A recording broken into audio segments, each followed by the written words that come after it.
Hi, everybody, and welcome to another episode of Journeys to Belonging. I'm very excited about today's guest, Steve. I'm going to start again. Yep. Sorry. Hi, everybody, and welcome to another episode of Journeys to Belonging.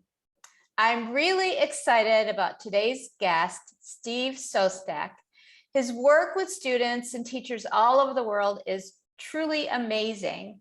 In fact, the initiative he co-founded, Inspire Citizens, was recently recognized by 100.org as a top 100 education innovation for 2021. Firstly, Steve, congratulations to you and everyone involved in the project, and welcome to the podcast. Thank you, first of all, so much for the invitation. And yeah, it's really exciting. We're still kind of babies, as far as Inspire Citizens has only been around for a little over 4 years. So to get that recognition and know that, we're making a difference, that really feels good. And it's, I'm just happy to be here. So let's roll.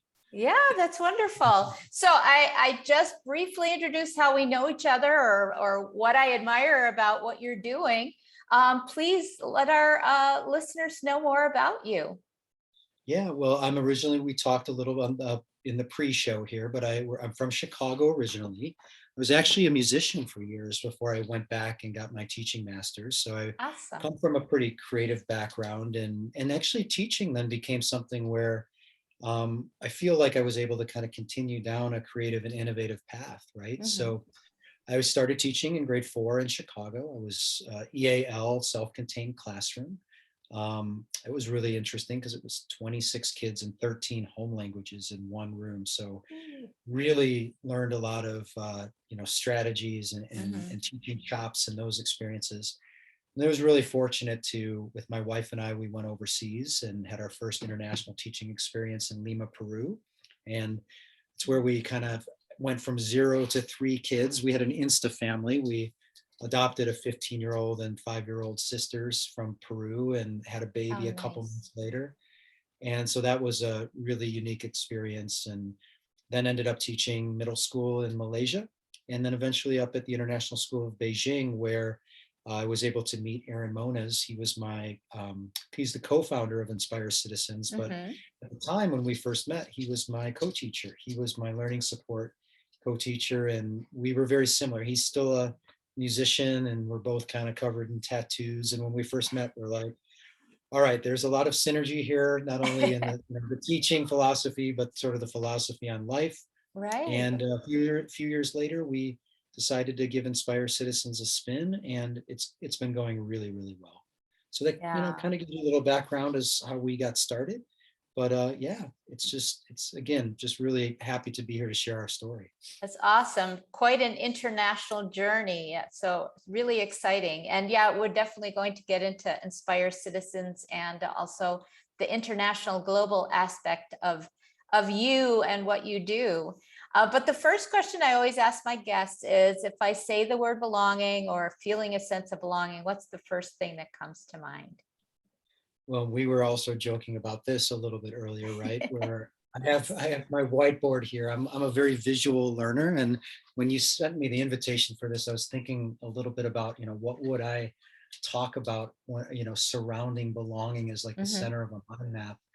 And I think there's a lot of ways to go with that, but I think the one thing that really always jumps out to me, especially in the world that we're in right now, is the idea of really making sure everybody, as many voices are at the table in co-creating solutions, right? Or co-creating and shaping a better future. And that's kind of at the essence of what we do with Inspire Citizens, and kind of what I hope to do as a teacher when I was teaching, and when I still work with kids, is to make them feel like their voice matters, right? Make them feel like they have something to contribute.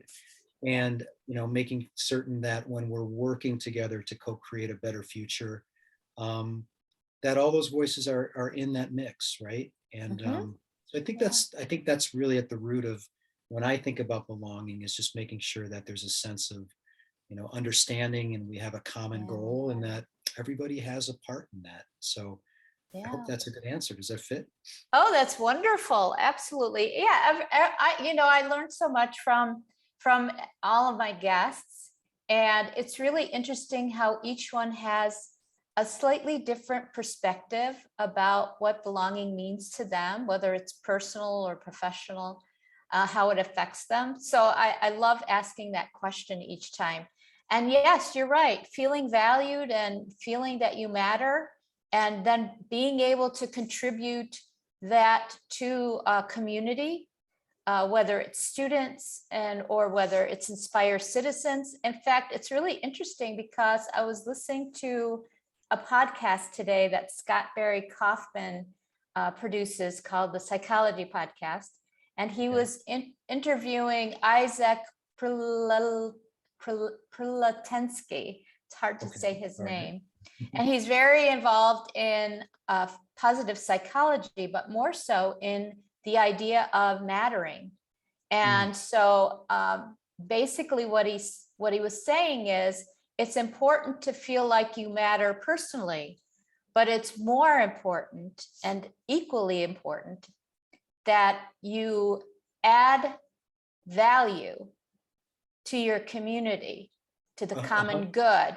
And 100%. so that's exactly what you were referring to, is this idea of it's not that I'm valuing you and your contribution to a solution. I'm valuing the fact that you're contributing to the solution as part of a community. And I love that. It's so interesting that I listened to that today, and it resonated so much with me. So yeah, it's perfect. We actually have a process often we take kids through in that, where we do some heart mapping, and we often Mm-hmm. call it talent plus target equals vocation. It's almost a sense of, like, we call it, it's like a almost a kid's version of like Ikigai. I don't know if you've seen the Ikigai Yes. model before, Mm-hmm. right? But helping Yeah. kids to, kind of connect that and show that, we all have something that matters on the inside, right? Or it could be a Mm-hmm. passion, it could be a skill, it could be an interest, Sure. a hobby, a talent. And how do we take that sort of inner need and Mm-hmm. then connect it to something outside of ourselves that the world needs, right? Or really our Right. community needs.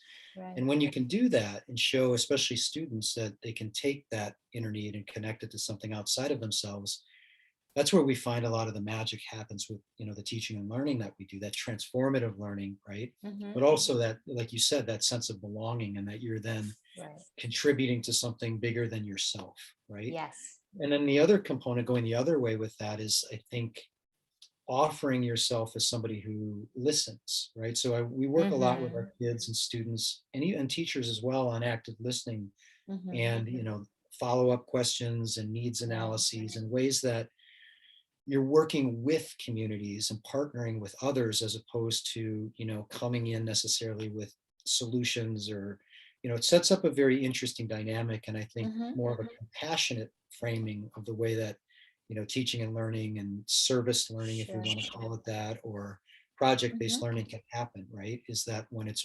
it's grounded in active listening, and it's grounded in Mm-hmm. that sense of vocation, you can really Right. make a difference in schools and in the classroom, right? Sure. And you take those skills to the work world also. That's something that my daughter does, as a consultant, or somebody who has to find solutions within a company. You have to be able to do all of that. So those are really life skills that you need to acquire, is to be able to listen and find out what is your client really asking for, and if you're not really getting it, or to make sure you're getting it, to ask those pertinent questions. And it's not easy. We need to model that, and we need to teach that. And often we just assume it's learned basically as part of the curriculum, but it's not. So I love all that he said.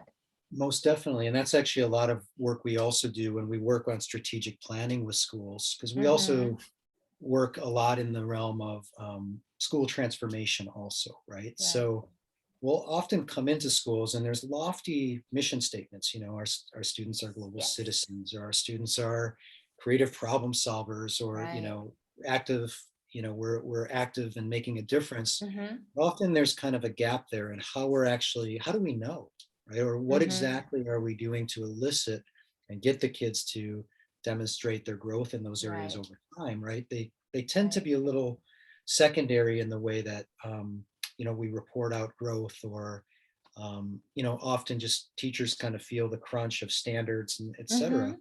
which are Right, important. But then you get those cognitive skills like critical thinking and right. or the dispositions such as empathy that sort of end up taking a back seat to Mm-hmm. the things, that we are Right, often reporting on, right? Or we're testing right. on. And then, like you said, you get to the workplace, or you get to especially the world of 2021, Mm-hmm. and you start to realize, oh my gosh, we need empathy, we need flexible thinking, we need Right. critical thinking, we need active listening, and so on. Mm-hmm. And I think often those go under the radar, are underappreciated in the what of what we need to be teaching. Absolutely. And a disconnect, unfortunately, between uh, the corporations and companies and public institutions and their need for certain types of skills and what we're actually producing when students come out of school. So definitely really, really important. Um, you co-founded Inspired Citizens, of course, which you've mentioned, and it's grown by leaps and bounds, even though it's always only been around for 4 years. On the Inspire Citizens website, you describe it this way: as international leaders in reimagining schools as community centers of sustainable development, equity, and well-being, we use the global impact school model and transformative learning goals to guide and co-create future-focused, student-centered learning environments. So that sounds like a pretty awesome idea, but is it really achievable? And what is a global impact school?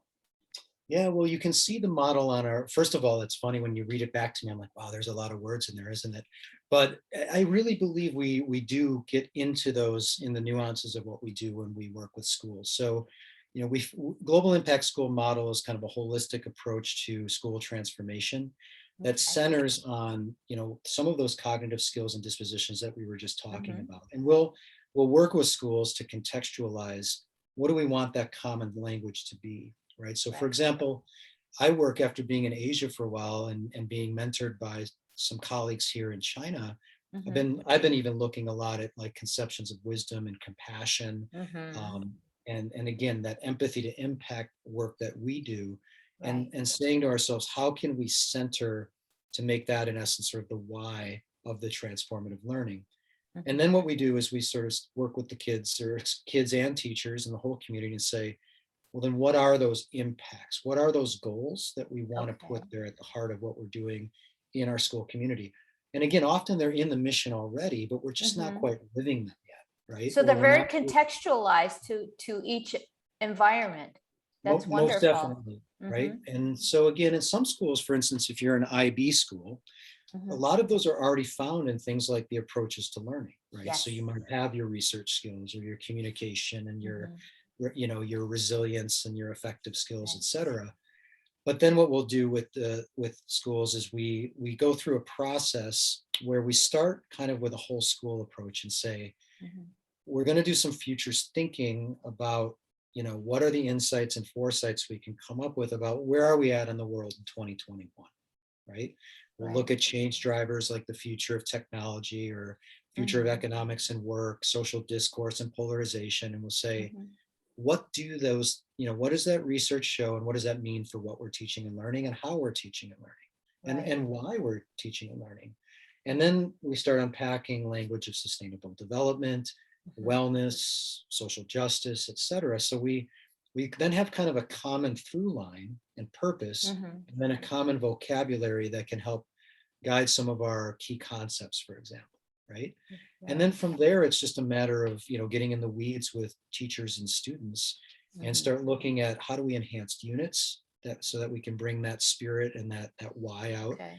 in our teaching, and how then can we enable students to be the ones that are driving it, right? So whether it's Mhm. through inquiry, project-based learning, et cetera. And also sometimes we do work where we're using student leadership programs, Mhm. media literacy programs. We work with schools, and then just kind of take that holistically, and over time have short-term and long-term goals.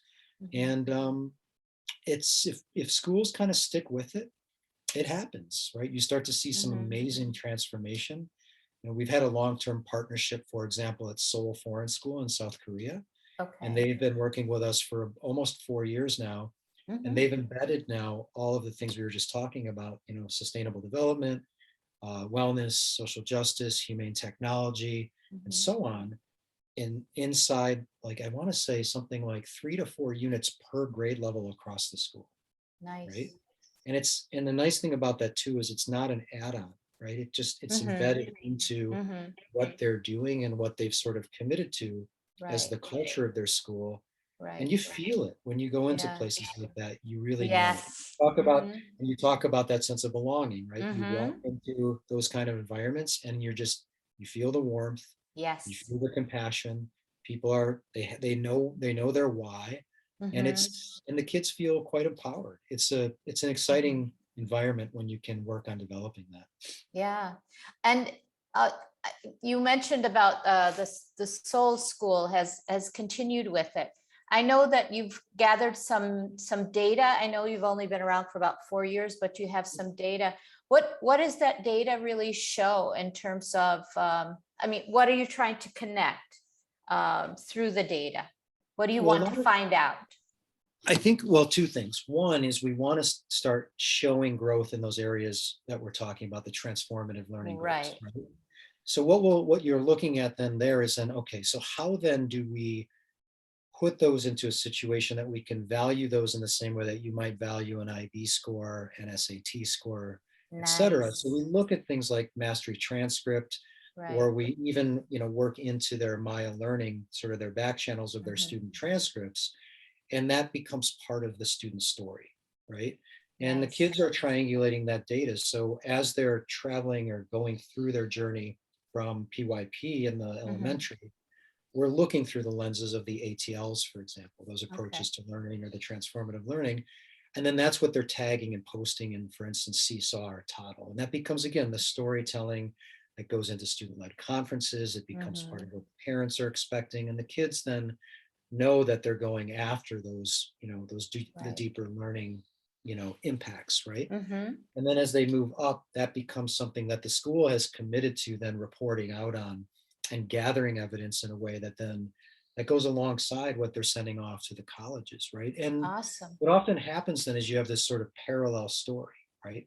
And Mhm. it's done in a way that it's not like you don't want to go into school and make it another thing. So if you can do it and Right. sort of build it into what you're already doing and the way kids are reflecting in their Mhm. interdisciplinary learning, for example, Right. or Yeah. their service clubs or Mhm. personal projects, Mhm. etc., then it just becomes a fantastic enhancement. So Right. what we've seen is just, you just get a more well-rounded, holistically well kid Yes. that Yeah. actually still scores really well on tests, right? Mhm. I So bet. and I'm not, and that's not a, if I could, to be honest, if I could get rid of things like the SATs and some of those IB scores and the pressures of Mhm. those, I think I would be the first in line to try to advocate for, we have to find a way to not make them um, induce so much anxiety in kids, Yeah. Too high stakes. right? Yeah. But that's where I see this being such a great opportunity to sort of, Mhm.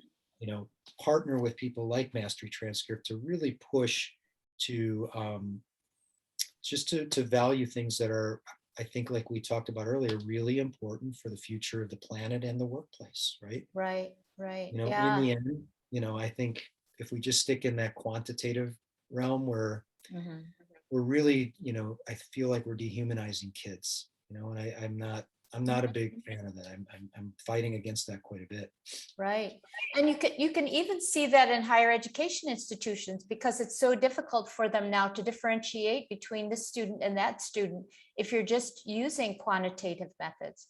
So I'm thinking about these mastery transcripts and the storytelling. Isn't that a wonderful way for a student to differentiate themselves in order to be able to show the different kinds of things that they've done, including service learning or additional activities or the kind of projects that they've worked on. And yeah, and then being able to have that ability to tell the story, which is really important if you're applying to a job or you're applying to a university or a college. So And then just being able to 100%. talk about yourself, isn't that wonderful? I mean, it Yeah, hits all of those important points. yeah, and there's so many ways that you could imagine doing that, right? Whether it's through having your own kind of website, where you're telling your story over time. And, Mm-hmm. and I don't think you want to make it too cumbersome or too, again, we don't No, want to necessarily add a whole nother layer of stress onto kids, but right. that sense of belonging comes back, Mm-hmm. think about even the little ones, right? Map testing, for example, Right. you know, is, inevitably if you're putting, numbers forward to the community or parents, Mm-hmm. but the only thing you're really testing is reading, writing, or language usage and math, Mm-hmm. you're sort of devaluing all the arts, you're devaluing social studies and science, you're devaluing Absolutely. PE Mm-hmm. and other in ways that it's not, again, it's not healthy. And Right. again, I think that's not to say things like map testing isn't important, because I do think Mm-hmm. having those data points are key. Right. But then we need to paint the bigger picture, Mm-hmm. and we need to start really valuing that, because again, Mm-hmm. that back to your theme, it provides a more sense, I think, of belonging to all of the different talents Right. that you have in your community. Right. And we know in today's world, when we zoom out, system's not working so well, I don't think. It works well for some people, but Mm-hmm. when we really look at the big picture right now, Right. we need to reimagine that system, and we need to try some different things for sure. Yeah. But the, Yeah. And but the I beauty think of, what you're talking about is looking more holistically yep, rather than just at specific blips in time, and making sure that we incorporate all of those things, not one over the other. Sometimes we tend to think that we have one at the expense of the other, but I think what's awesome about what you're doing is you're trying to ensure that it isn't an add-on, but that the school, the teachers, the students, everybody involved looks at it as a way to complete their mission. I mean, they have a mission statement, and often it's worded really well, but it's not exactly what they're able to show that they're doing. And when their students graduate, it's like, well, I think they got it, but as Grant Wiggins once said at a presentation I was at, may he rest in peace. He said, you sort of throw it at the wall and hope it sticks. Unfortunately, that doesn't work. And so something like you're doing, where it's very intentional, exactly. is something that we're going to be mindful about. Then we are really going to care about it, whether we're the student, the teacher, the administrator. It all becomes a part of our being, who we Yeah, are. most definitely. It sets a cultural, foundation, right? And Mhm. again, I want to always be careful. You don't want to necessarily limit creativity or imagination of Right. what we can want our kids to be able to do, or Sure. giving our teachers this. Again, I got into Mhm. teaching because I felt creative, right? Right. But at the same time, having a through line as a culture of a school, I feel like then it can feed the different initiatives or what you're working on, Mhm. and feed that specific culture. And if it is Mhm. transformative learning, right? Right. And if you can guarantee at the other end of this that your kids are coming out of there, Mhm. as imaginative thinkers and agile leaders, and they know, like, again, they know Mhm. how to listen, and they're empathetic, and they're not afraid to fail, and that's Right. what the world is asking of us right now. It's pretty obvious, right? And Well, that's what we need. Yeah, we need yep, more of that. That's for sure. most, Steve, although you focus on student agency, it's not the only part of the educational system that you're trying to affect. You're also supporting teachers, which we've mentioned a little bit. yep. Tell me and our listeners more about what Inspires Citizens is doing in the education space globally, and how can teachers get involved? So I'm a Yeah, so teacher somewhere in the world, and this sounds really awesome, or I'm an administrator, educator somewhere, a parent maybe who's interested. How can we get started?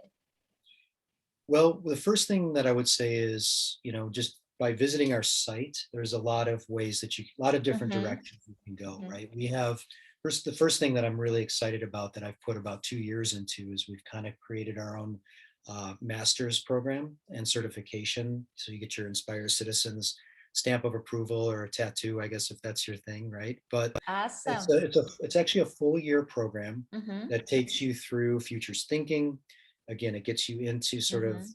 different metacognitive language for, Mhm. what we consider to be sustainable development, which includes Mhm. the sustainable development goals, but goes Right. beyond into some of the things I was saying, like harmony with nature, holistic wellness, thinking like a 21st century economist, Mhm. and so on, right? And Nice. then we go into training through what's called what we call civic literacies. Mhm. So we've been inspired by people like Kathy Berger Kay and Mhm. other people that are helping students in sort of that community service lens, looking at, okay, how do we unpack and create media? How do we unpack and create good interviewing and Mhm. asking those deeper research questions to find the truth? How do Nice. we do observations? Are we data literate? Are Mhm. we, graph literate, what's called graphicacy, right? So that Mhm. that becomes something that it's like a profile or a toolkit of Right. being a global citizen. You have to be able to understand how to find the truth, right? Yes. And then we work a lot on integrating what schools have as sort of their applied standards. So we'll look at things Mhm. such as language arts or C3 civic standards. But Mhm. another one we use a lot are like the ISTE student standards. And we look Oh, because most schools wonderful. these days, right, we're using Mhm. technology. So why not utilize the fantastic language of the ISTE Mhm. standards to just get that in there to help kids explain and be intentional, like you said, about Mhm. why am I using technology in this particular situation, right? Right. And then the last component we do to train teachers. So basically, what I'm doing right now is taking you through empathy to Mhm. impact. Right. Is what is action?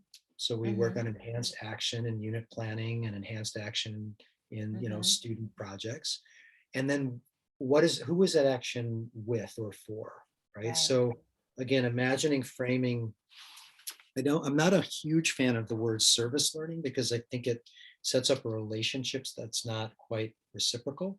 And I Right. think sometimes our kids, especially in international schools where we do a lot of Mhm. work, have a tendency to remain in our bubble. And then when we go out into, Mm. you know, a little bit more of experiential learning and more of a local Mhm. community, when you start thinking through the lens of service, it can become charity real quick, right? Right. So how do we establish partnerships? So we frame a lot of our Nice. work around community partners, and Mhm. then also who's your audience, right? Right. Yeah, I So saw that on the website also, which is really interesting. Not just the schools that you work with, but the other partners that you have. They're all on the same page. That was really yeah, impressive. no, and I love that, and that's what we try to Mhm. explain both with teachers and with kids. So Mhm. for teachers, like going through that process with us, we offer the master's program, which is a Right. full year and a practicum. And Mhm. then we offer some shorter pieces like empathy to impact design sprints, which are Mhm. usually 1 to 2 days of kind of let's bring a unit you already have to the table and let's see how we can help you enhance that.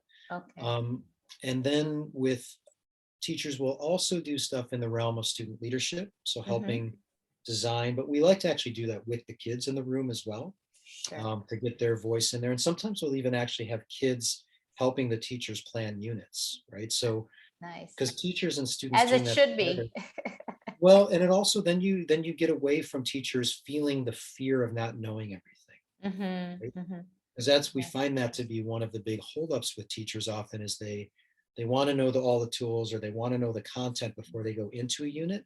So we try really hard to support them through learning how to learn. Teach your kids to learn how to learn. Don't think Right. about yourself as my colleague Greg Curtis always says, don't deliver the pizza, right?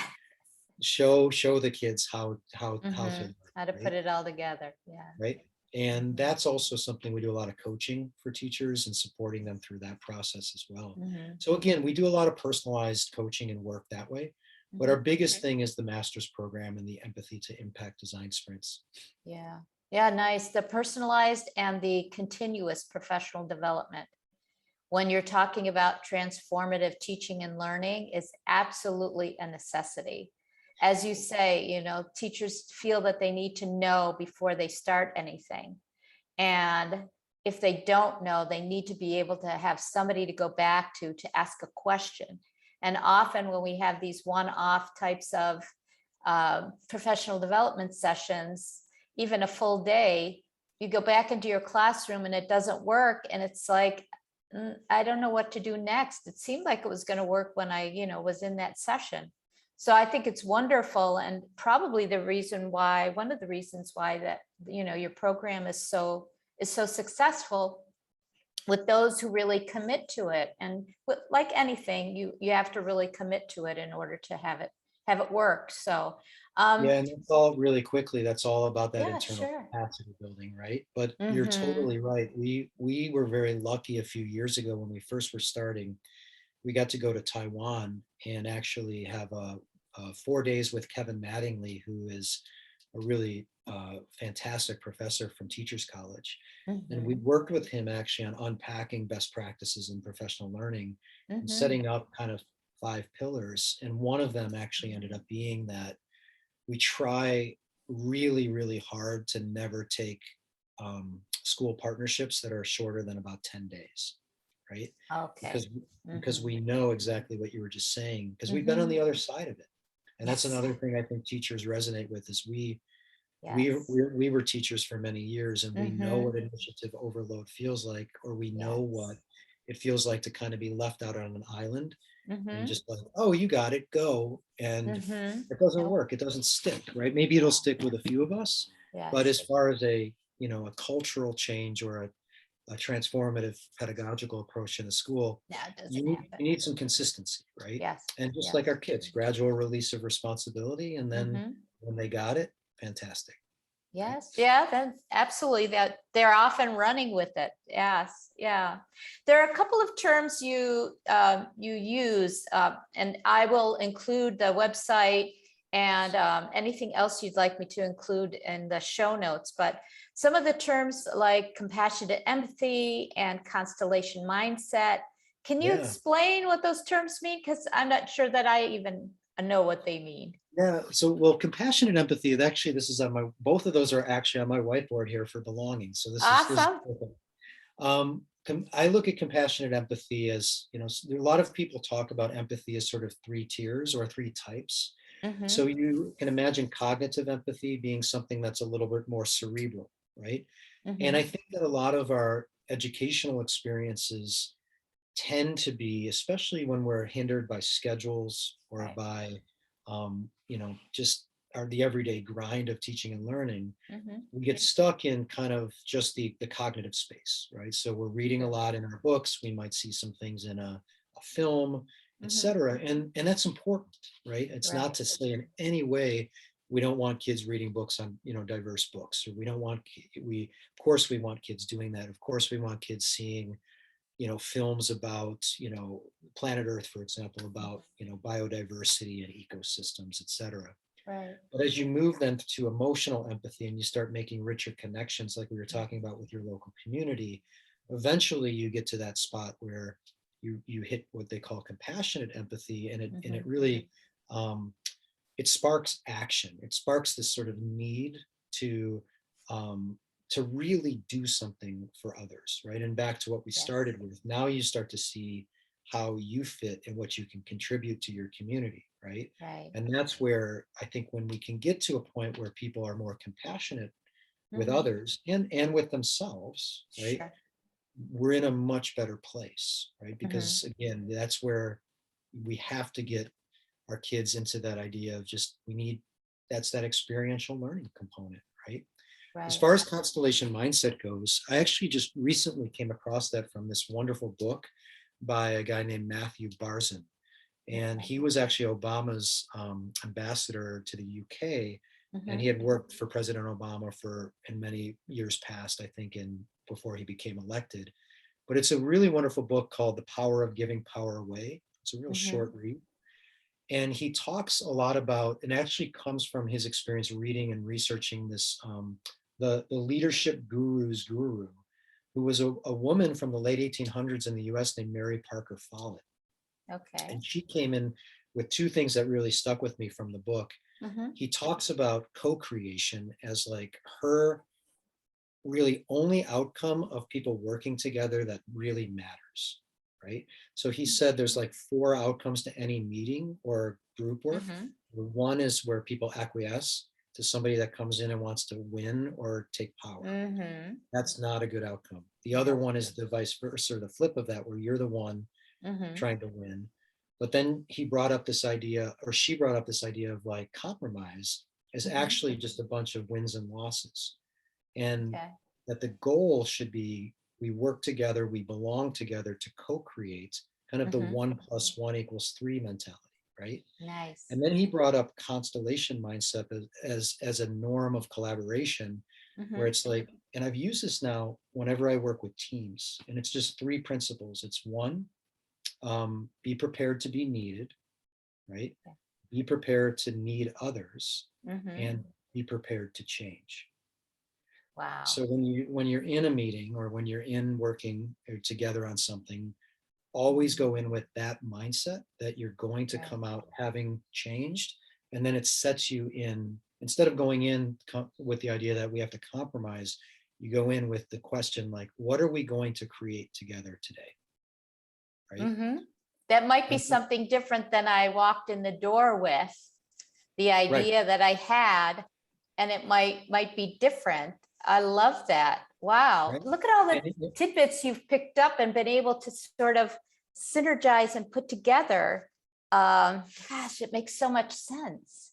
well, and I like that too for again the belonging piece, and especially when we work with kids, even in like Mm-hmm. in the PYPX, for example. I just launched Constellation Mindset with fifth graders, and we Okay. talked about how PYPX, you are all a bunch of stars doing your own projects, right? You've Mm-hmm. got your energy, you Right. got your light, right?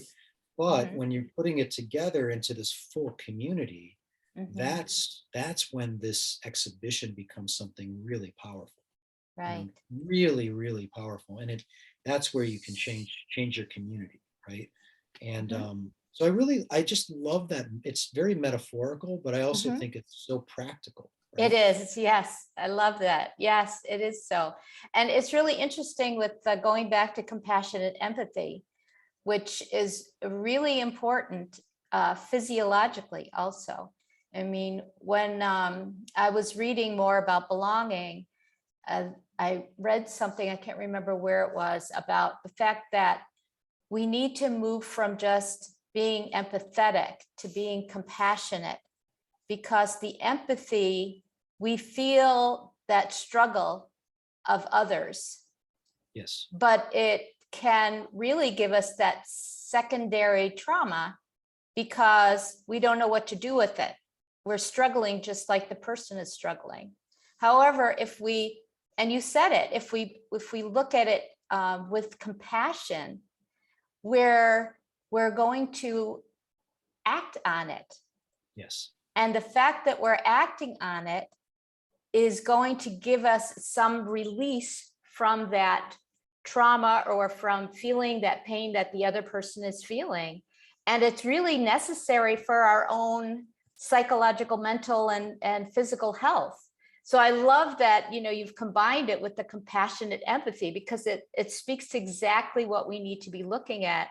And if you're talking about belonging, for sure, because we want to feel that empathy and compassion for others as part of our ability to be able to say, we understand the common good, we want to be our best selves, but at the same time, we really need to add that value.